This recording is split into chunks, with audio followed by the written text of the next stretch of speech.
Hello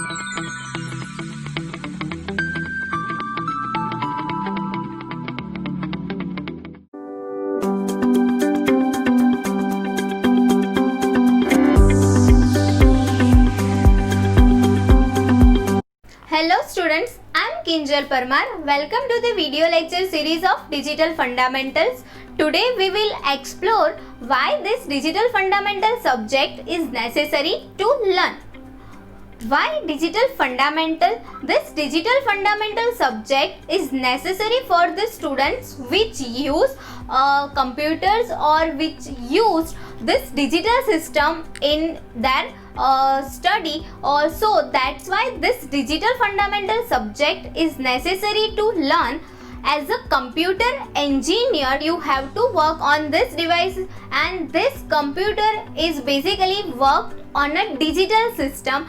Here in this computer, you gave the data in a normal form, and then this data is converted into digital form, or says more specifically in a binary form. So we have to understand the fundas of digital, or says we have to understand the fundas of this device. As in this computer is basically includes input output device, CPU, and or says in a CPU we have a memory. So this computer is basically assembled with input output devices, that is keyboard, mouse and monitor, and this CPU which is used to process our data, which is used to analyze our data, and this data are analyzed in a binary form. So we have to learn about this fundas of digital. So for that we have to study this binary representation, how we represent our binary number. Then we have to study about this number system, as if we want to learn about binary, then we have to learn about this number system. Then we have to study about this binary operations, because our processor, or says our CPU, process our data in a binary form. So we have to learn about binary operations to understand the process of our central processing unit. Then we have this binary codes, as our binary information is represented in a different form. So we have to study about binary code in this fundamentals of digital. Then we have a combinational digital circuit. Why this combinational digital circuit? In a CPU, or says in a central processing unit, there are lots of operations like addition, subtraction, multiplexing, or says coding, decoding, encoding, comparison. All the operations are performed in a central processing unit. How this central processing units perform all the operations? So this CPU has a combinational digital circuit. So this CPU includes this combinational digital circuits. There are so many combinational digital circuit which used in a central processing unit to process our data in a various manner. So we have to study about this combinational digital circuit to understand how this CPU process our data.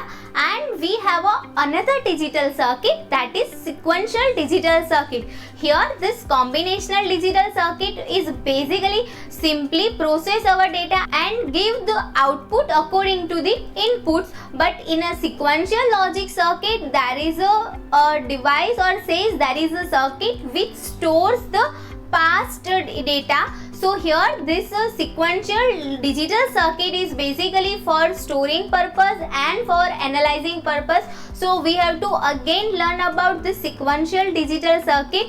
That means how this processor can store our data and process our data. So we have to learn about this sequential digital circuit.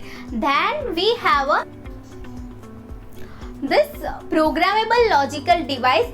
In a computers or in some applications, the user can program a logic circuit according to their requirement. So how that user can do this, or says as a programmer how you can perform or says how you can design a circuit according to the user requirement. So we have a programmable logic devices. So using this fundas of programmable logic devices, we can perform a varieties of operations according to the user's requirement. So we have to study about this programmable logic device. Then we have a semiconductor memories. In processor, our data is processed and our data is stored in the memories. So we have to study about various semiconductor memories, for example ROM, RAM and other kind of memories which is used to store the data. So how this memory is stored our data, and then how the data are retrieved to the computers for the process. So this all can be covered in this process. So we have to study about this semiconductor memories to understand the basic working of our CPU. Then we have a analog to digital converter. As a human we work on an analog, that means continuous data. Here my audio is basically a analog signal, but it is processed into digital form and then it again delivered by analog form. So we have to study about this analog to digital and digital to analog conversion. So to understand the basic working of a computer, we have to study about this two types of data, that is analog data and digital data. As a human we work or says as any of the devices, whenever we give the input to our computer or says to the digital circuit, it is in the form of analog, that means it is in the form of continuous manner. But this digital circuit or our computer is basically work on a digital. So this analog data is converted into digital form and then it is processed. So we have to study about how this data is converted, and at the end we have a original data in our desired form. So there is again another conversion, digital to analog. So we have to study about analog to digital conversion and digital to analog conversion to understand how the computer works. Then we have a logic families. In logic families we basically study about different integrated circuit used for the basic operations. We have a basic logical operations are AND, OR, NAND, like this. So how this data is performed for this logical operations is basically by the integrated circuit in a real-time applications. So how this integrated circuit works is covered on this logical families topic. So in this session we discussed about why this digital fundamental subject is necessary to learn, and next session we start our video lecture series for the digital fundamentals. Thank you.